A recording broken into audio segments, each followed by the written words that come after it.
Thank you very much, Han. This is on now. Before I get started, does everybody know what natural language processing is? Does everybody know what natural language? One example is when you speak to your phone, it sends a packet of information to a transmission tower. It sends that to California to a processing center, it unwraps it, figures out what you asked, bounces it back to a transmission tower, back to your phone, and answers you. That's why Siri takes so long.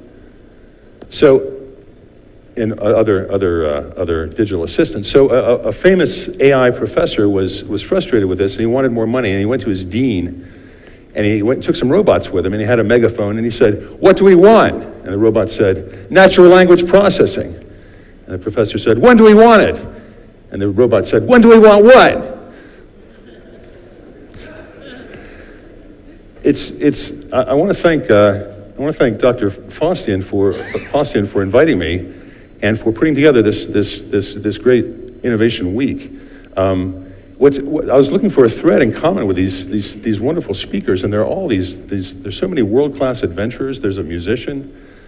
There's people that have really gone to the back of beyond, to hell and back, and they've brought us these insights that we can really use in our lives. I have a story to tell on our last speaker. Jill and I were on an expedition boat about almost 10 years ago in the Bahamas for a month. And what she didn't tell you about cave diving is it's probably the most dangerous thing you can do. We were sitting around the dinner table on that boat one night, and I asked the people there, how many bodies have you taken out collectively as a group? We had about 6 or 7 divers. How many bodies of cave divers have you taken out of caves?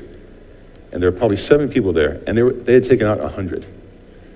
And so what she does is truly extraordinary. And so every day she would go down in the blue hole with her team, and I would be up on top with my team, my sound guy and my cameraman, and we'd wait for them to come back.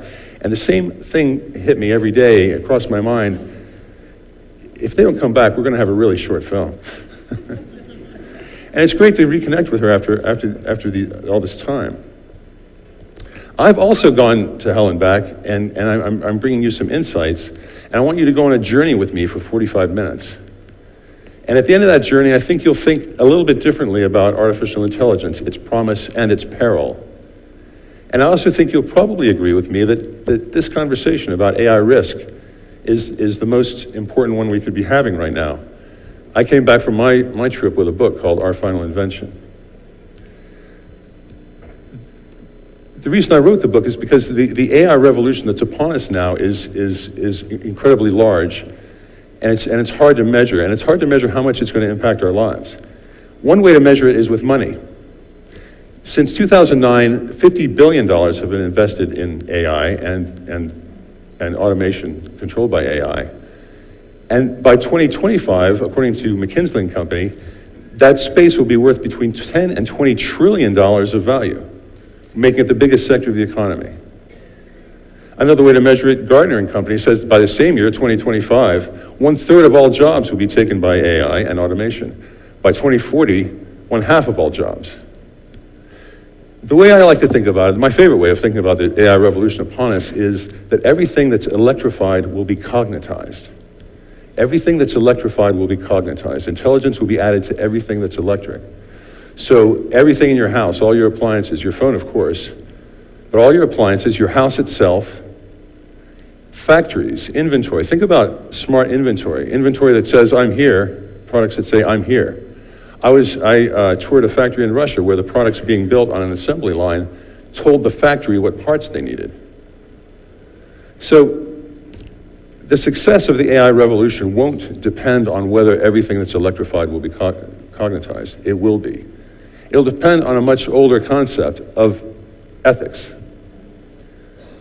Have I built the system right is an engineering question. Have I built the system right? Have I put the parts together right? Have I built the right system is an ethics question. If in the course of developing AI we find that our inventions are as wonderful as they promise to be in science, in medicine, in education, the advances of AI, if they're positive, then the revolution will be positive. If they're exploitive or dangerous or uncontrollable, on the other hand, the AI revolution will be very short and very painful. it's a good time to be, it's a good time to be involved in the whole AI risk conversation. In 2009, when I really started burrowing deep into this, as I said to students, you could fit everybody involved in the conversation into a phone booth. And of course they'd say, what's a phone booth? But then Stephen Hawking came out and said, in the short term, we have to worry about who controls the AI. In the long term, we have to worry about, can we control the AI at all? And Elon Musk came out and said, we're summoning the demon. He said he invests in AI, not to generate more investment income, but to keep his eye on the technology and see how it's advancing and make sure it's safe. And then Bill Gates, who was once upon a time an elite programmer, and now the richest man in the world, said, we're going to get short-term benefits from AI for sure, medicine, science. Self-driving cars are going to save a lot of lives. But again, in the long term, he said, we're going to have a problem controlling it. And he said he was surprised that more people weren't aware of that, weren't thinking about that. A couple of months ago, China came out and said by 2030 they want to dominate AI. And then almost as if to respond, Vladimir Putin came out about a month ago and said AI is going to provide many colossal opportunities, but also threats that are difficult to predict. Whoever becomes the leader in the sphere will become ruler of the world. It sounds like it sounds like something Dr. Evil would say. Suddenly the phone booth got very crowded. I've written a book called Our Final Invention, but my usual job is to make documentary films, and I've made a lot for National Geographic. There's the one up there on the far right is the one Jill and I made together in the Bahamas in 2010, and you can Google extreme cave diving, and it's still out there. And I got bitten by the AI bug doing documentary films. I interviewed Ray Kurzweil. Does everybody know who Ray Kurzweil is? Ray Kurzweil is an elite inventor. He won the Thomas Edison Prize. And now he's working for Google on their Big Brain project because he's been thinking about how to create human-level intelligence in a machine since before 2000, since the 90s. And he was very positive about the time to come when we share the planet with smarter than human machines. And I interviewed Rodney Brooks, who founded iRobot, which brought us the Roomba, and he also founded Rethink Robotics, which now makes factory robots. And he was also saying, this is not an alien invasion. These are machines that we'll make, we'll nurture, and they'll all benefit us. And then I had the extreme pleasure of interviewing Arthur C. Clarke. I got to go to Sri Lanka, and I spent a whole day with him, which was really one of the most fabulous days of my life. And he said, you know, he created before he was a science fiction writer, he was a scientist. He created the HAL 9000, also on the screen, the homicidal robot from 2001, A Space Odyssey. It was a book before it was a collaboration to make the movie. And that was his expression of his angst about the nature of intelligence. And he said something like, intelligence will win out in whatever form, human or machine or a combination. But intelligence is the superpower. He said, we steer the future not because we're the fastest creature or the strongest. We steer the future because we're the most intelligent. And when we share the planet with something more intelligent than we are, they will steer the future. And until then, I'd been pretty besotted with AI. I'd read Kurzweil's Age of Spiritual Machines. I was going to AI conferences. It was all go. And then this stuck in my mind, and it festered, and started me thinking about the downside. And I started talking to AI makers, and I asked them this question. The question was, in 100 years, will machines be making the most important decisions in our lives? And 100% of the AI makers said, yes, they will. And then I followed up, and my follow-up question became the subject of my book. And the follow-up question was, will it be a handover or a takeover? Will we cede our decisions to these machines because they're helpful and beneficial, or will our volition not really count anymore? So, as we start this journey, now it's gone from 45 minutes, it's probably about 40 minutes now. Let's start with some basic definitions. What is artificial intelligence that everyone is talking about? What is artificial intelligence? Can everybody read this? And this is, you can see how the definition of artificial intelligence throws the ball right back to humans. Because it's really about human intelligence and what we're trying to put into machines. And here's a gateway thought for you. If you think that AI is boring and it's where the nerds gather and that's the part of the library, It is, but it's also this. Here's the gateway thought. Just the way gateway drugs lead to better drugs, gateway thoughts lead to more profound thoughts. It's the most inward-looking of any of the sciences. Artificial intelligence is the most inward-looking of any of the sciences. It asks us, it probes more deeply than anything else what we are, who we are, what we are as a species, what is our superpower. It involves psychology and logic and mathematics and neuroscience, the study of the brain. It involves perception. How do you change a percept? How do you see something and change it to a concept that you remember? What happens there? You can show a little girl a cat, a live cat, and that little girl will remember for the rest of her life what a cat is. You have to show a machine 100 pictures, 1,000 pictures of cats and 1,000 pictures of dogs for them to tell the difference. So what's happening there? So it's asking in a very profound way, what are we? What are we? Who are we? And then, of course, what is intelligence? What's that funny thing? Now, in this talk, and in computers generally, I'm not talking about emotional intelligence or musical intelligence or spatial intelligence or all the other kinds of intelligence. There are many kinds. I'm talking about logical and mathematical intelligence, the kind that we're trying to build into machines. And I got this definition from Shane Legg, who's the co-founder of DeepMind, which has been doing great things in AI recently. And he wrote down 100 definitions of intelligence, and this is the one that he recommended when I talked to him about intelligence. And there's a lot packed into this. It says that you've got that intelligence, for it to be valuable, has to achieve goals. So it's got to do something, whether that's theorem proving or translation or object recognition or driving a car or doing any of those things. And the more the better, it says, in a variety of novel environments. So it's not enough to do search.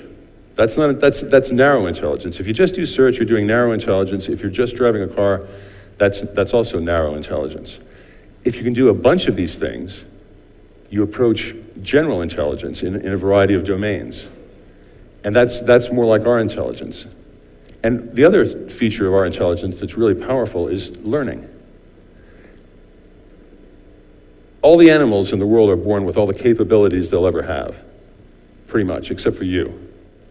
You can teach some animals some novel things, but not very much. But we learn. So you can play your tuba and then read a book and then get in a car and drive it to your chess match.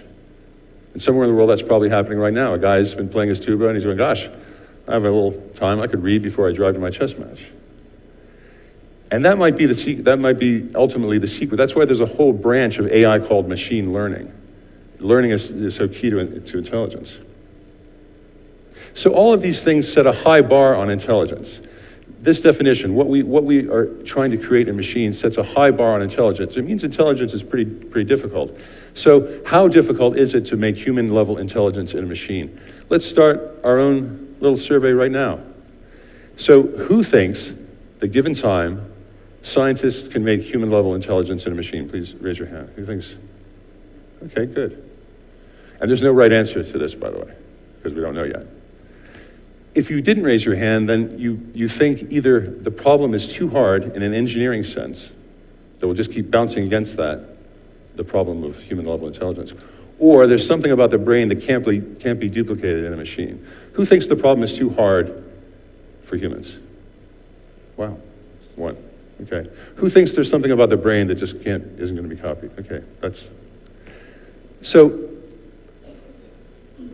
90% of the AI makers, and of course they're a biased crowd, but 90% of the AI makers thought the problem is not too hard, we can do it, given time. And they put it like this, in a typical engineering way. They say, the brain is a organization of molecules whose output is intelligence. And we, as scientists, can put together an organization of molecules whose output is intelligence. We can do that. About 5% said the problem is too hard, that no matter what we do, we'll just keep bouncing off it. And about another 5% thought there's something about the brain that we're just never going to get. I'm with the 90%. I don't think there's anything magical about the brain. So then when? And this is the question I can't help it. I keep trying to shake this when. When are we going to create human-level intelligence in a machine? When is the singularity going to come? That's what Ray Kurzweil calls the singularity. When we have human-level intelligence in a machine and beyond. So when I polled AI makers, they said the mean date was 2045, The outside date was about 2100. The close date was 2029, and that's Ray Kurzweil's date. And Ray Kurzweil has been very good about estimating when technological milestones will occur.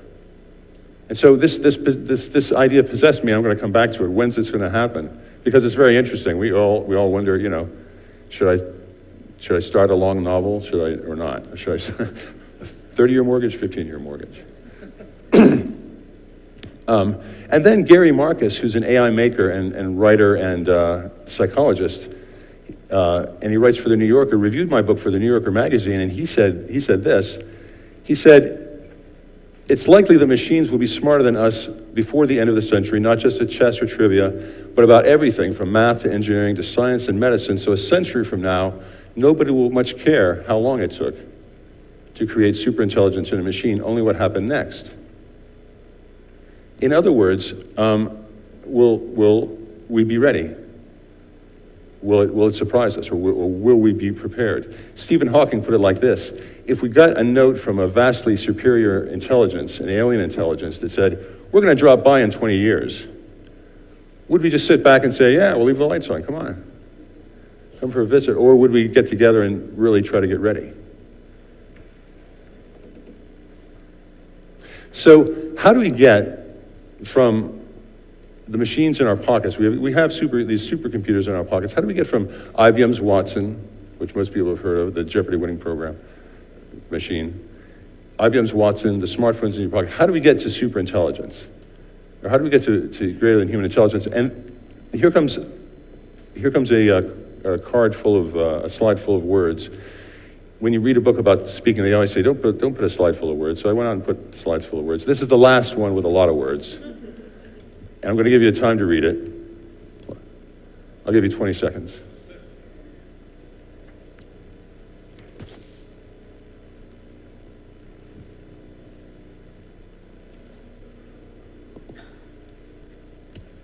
I.J. Good was a fascinating man. I wish I had an hour to tell you about him.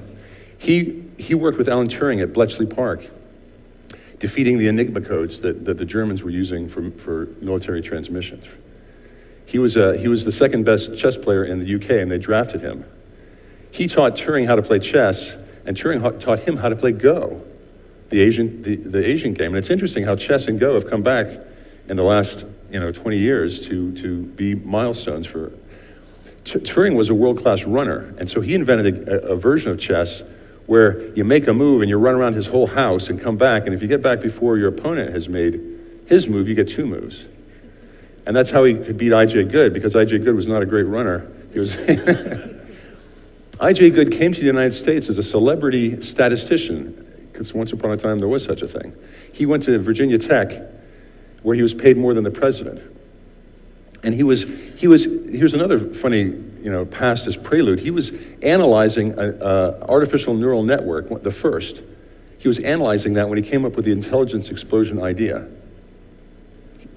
Artificial neural nets are very prominent right now. They're the dominant technique that we're seeing make great headway in AI. So what he says in this is that if humans make a machine that's as intelligent and then more intelligent than we are, ultimately it'll be good at everything that we do. One of the things we do is make smart machines. So once the machines are making smart machines, then they will set the pace of intelligence acceleration, not us. He calls that the intelligence explosion. I think his theorem is good, but I put it slightly differently in a slide with fewer words. We've already created machines that are better than humans at Go, Jeopardy, and tasks like navigation and search. They're better at some jobs like analyzing legal documents now. This has just happened, and detecting cancer in x-rays. At some point, probably within the next 2 decades, we'll create machines that are better than humans at artificial intelligence, R&D. How close are we to that? Well, we have software that writes software. We have various software techniques that generate software. We have genetic algorithms that create software. We have debuggers that analyze software and come up with improvements. And then something happened that really shook me up in the last 4 months. And I won't drag you down the whole history of gaming, AI against games, but it used to be that when you wanted AI to beat something like chess, you had to show it a lot of chess games, and that's how Deep Blue ultimately beat Garry Kasparov. It had a collection of 200,000 chess games. When AlphaGo is a program put out by DeepMind, it defeated the world Go champions. It saw something like 200,000, 300,000 Go games, so it could refer to them during play. But then DeepMind did something amazing with AlphaGo Zero. It didn't show it any games. It only showed it the rules. So how did it get better? Because within 2 weeks, it became the best Go player in the world, human or machine. It beat its predecessor. How did it get better? A technique called, you've heard of deep learning. Deep learning is an artificial neural net technique using a lot of nets in a big pile. It played against itself in a process called deep adversarial learning. It split off part of itself and played against itself, and then generated a better version of its algorithm. So it came very close to I.J. Good's idea, except for one thing. It's I.J. Good's idea about self-improving machines. It's very narrow. It only does Go. But you can extrapolate from that pretty easily into other tasks, like if you can reduce anything to a strategy game, AlphaGo Zero can be put on it. And you can see how pools of expertise can grow. You could put it on translation, you could put it on navigation, you could put it on driving a car, you could put it on playing a tuba, all the things that we do, object recognition. You could put it, and you could see how these pools of expertise could grow until you had a general intelligence. So you can see how this thinking about AI in this way, and the way that DeepMind does, could lead to a general intelligence in time.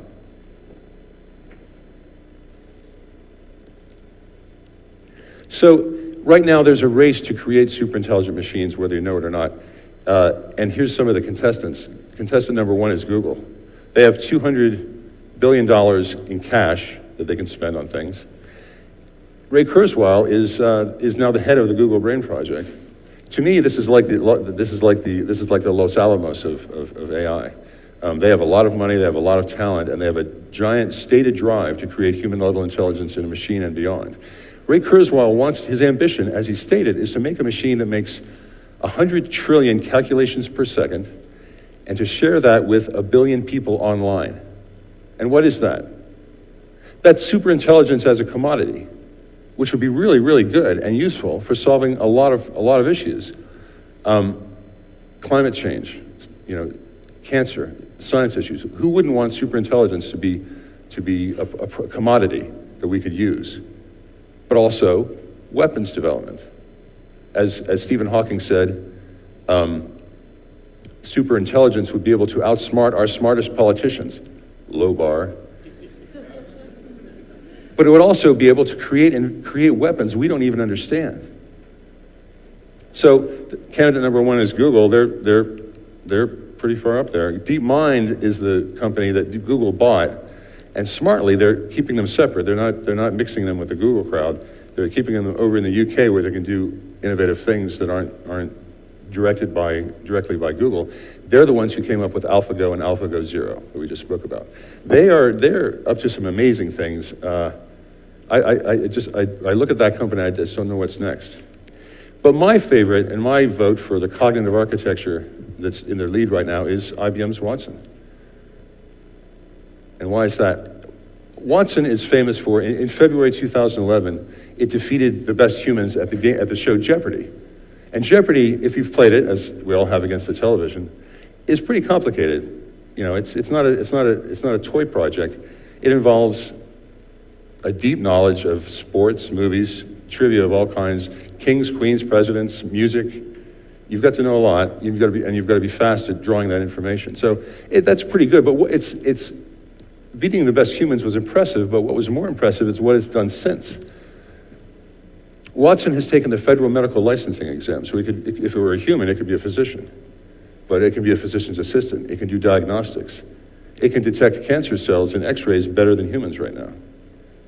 It also does legal discovery, which is what first-year law associates do.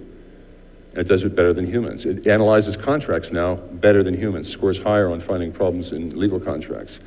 If you pour in the rough data of your business, the unstructured data of your business into Watson, it will spit out a well-written annual report, and it will give you tips on how to run your business better next year. And it will answer questions. So this is all kind of new. You know, we expect that certain numbers of jobs and certain kinds of jobs will be replaced, but we didn't really expect these middle-class jobs and these thinking jobs to be replaced.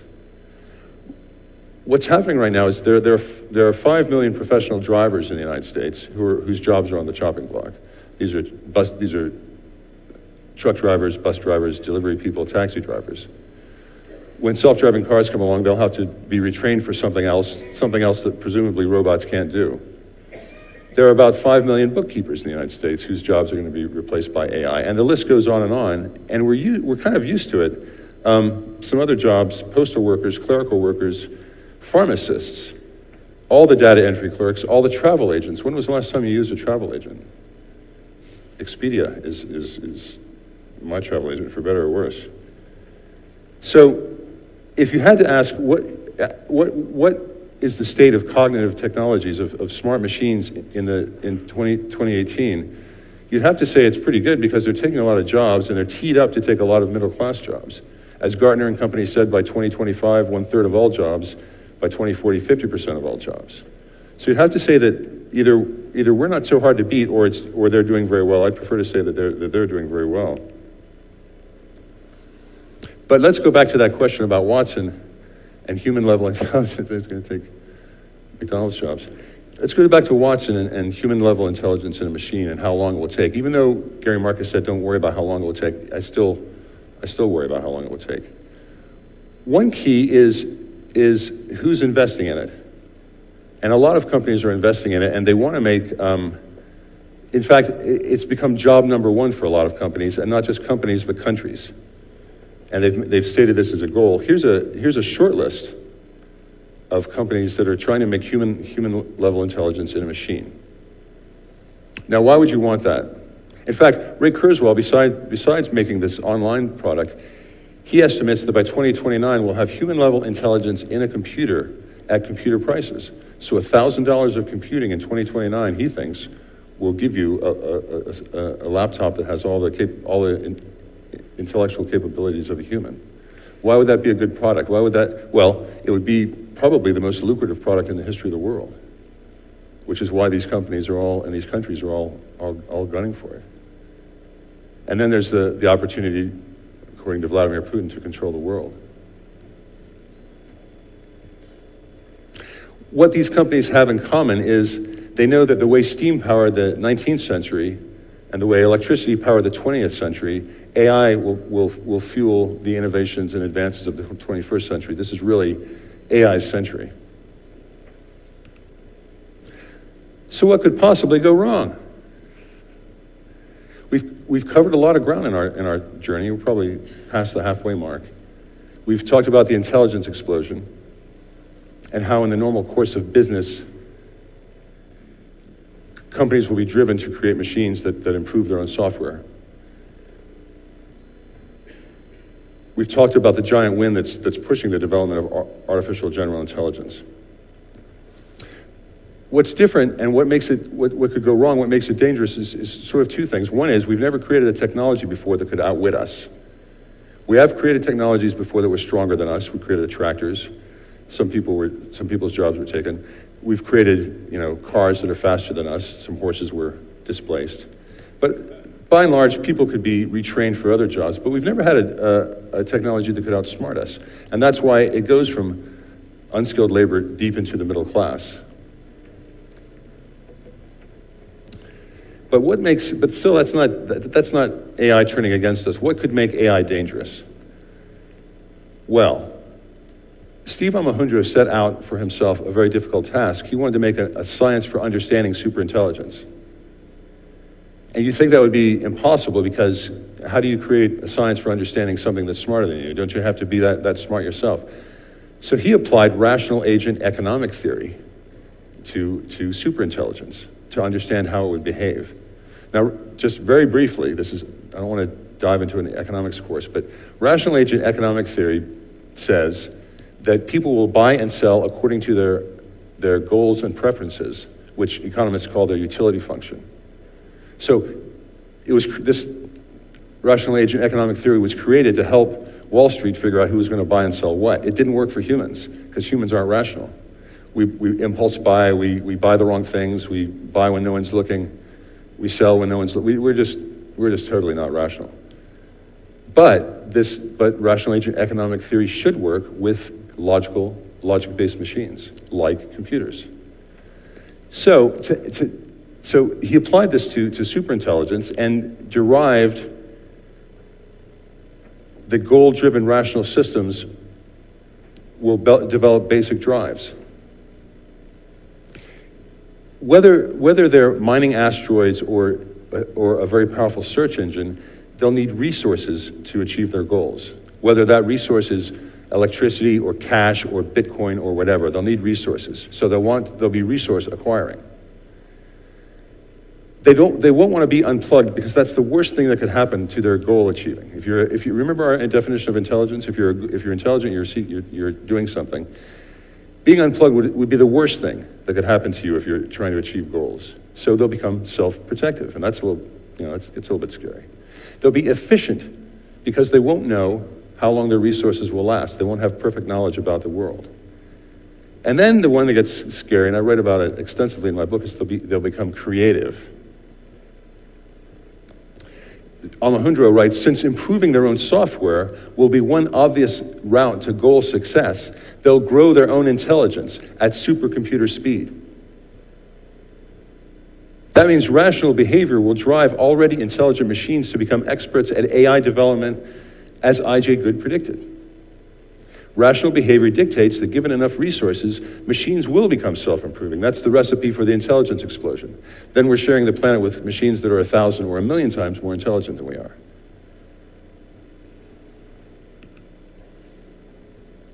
Now here's the rub. Being friendly isn't on Alejandro's list.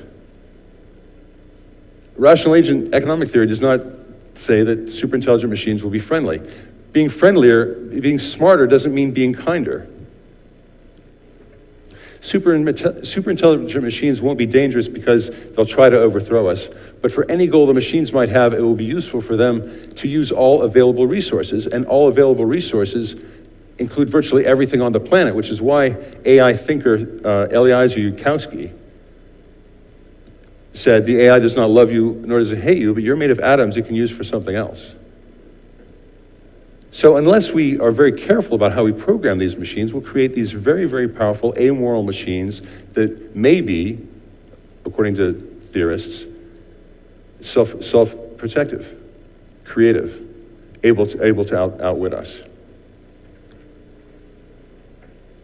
Now, the obvious solution would be to give the machines some ethics.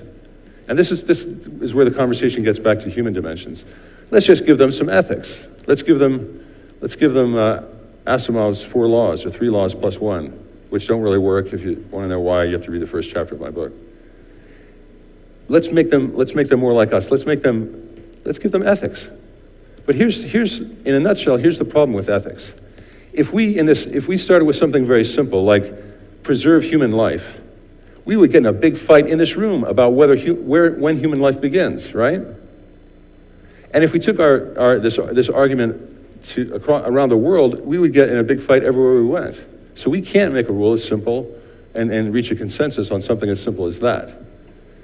And if we could, then, so ethics change with geography. They also change over time. If we codified a basic list of ethics of 10 rules or 20 rules, in 100 years they would seem hopelessly archaic, just like the laws of 100 years ago, which, in some places included slavery, women as chattel, that's probably 200 years ago. It would seem archaic to us. So the problem is kind of diabolical. It seems to be, let's give ethics to these machines, but what it turns out to be is, let's create an intuitive machine, because what we really need are machines that know what's best for us, that look at our situation, look at our past, look at our goals and preferences as humans, and have to intuit what's best for us, and then we have to give them executive power. So the problem is actually much harder because we don't know anything about intuition. We don't know how to program intuition. We could sort of program ethics, but intuition is a whole other thing. But the dilemma we're in is we have the haziest concept of how to program intuition, empathy, or friendliness, but these are the concepts that will keep us alive when we share the planet with smarter than human machines. And the good news part is over. Sorry. While some people are trying to create friendly AI, some other people are trying to create really, really unfriendly AI. In fact, they'll be very disappointed if the AI is friendly. There are 50 nations trying to develop battlefield robots. The most sought after will be autonomous. They'll make the kill decision without a human in the loop. These weapons are out of the lab. They're being tested in the field. These weapons are out of the lab. The United States is investing in them, Great Britain, Germany, Israel, and China are big investors in autonomous battlefield robots and drones.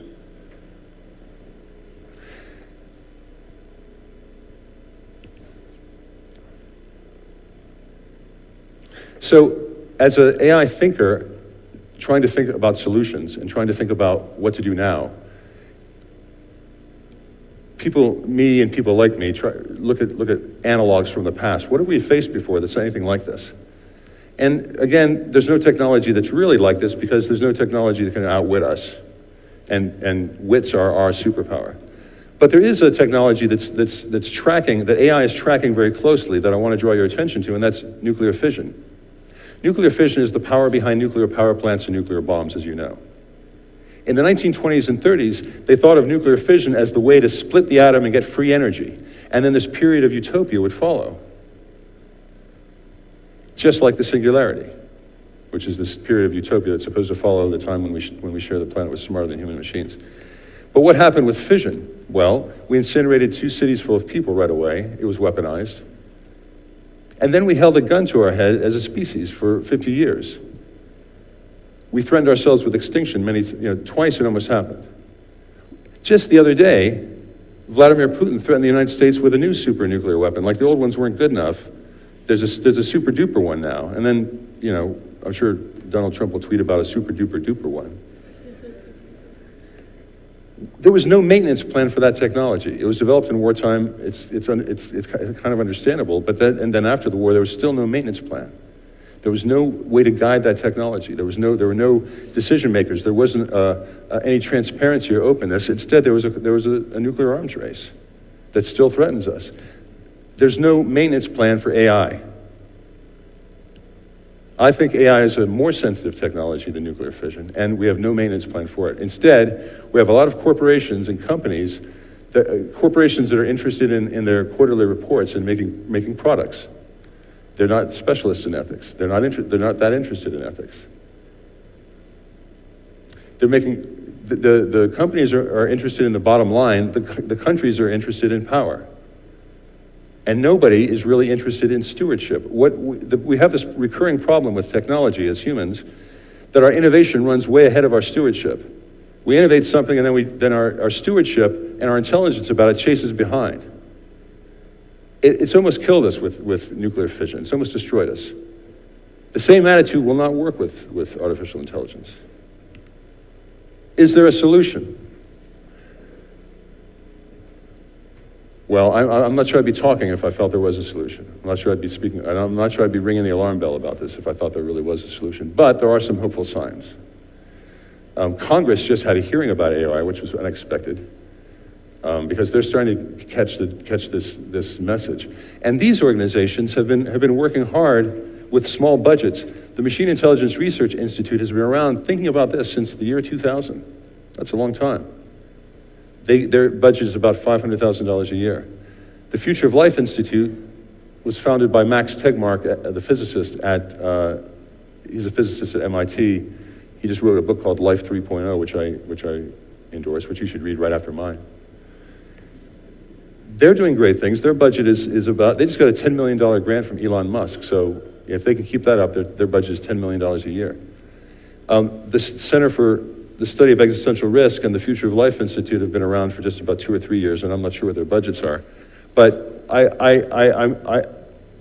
their techniques and what they're trying to do, they're trying to bring AI out into the open so it's transparent. You know, we have the IAEA, the International Association the International IAEA of Atomic Energy Association. We have that demands transparency with the development of fission. We need something like that for the development of AI. I hate to say it, we need government regulation. I never say, it hurts my mouth to say that, but I think that's what it'll have to come to. What I hope you get from what I've talked about is that human level intelligence in a machine is just around the corner, and even if it's not, we need to think about it. It's a stepping stone to artificial superintelligence. And artificial superintelligence is not only uncontrollable, but its makers aren't thinking about how to control it. Thank you for listening to me.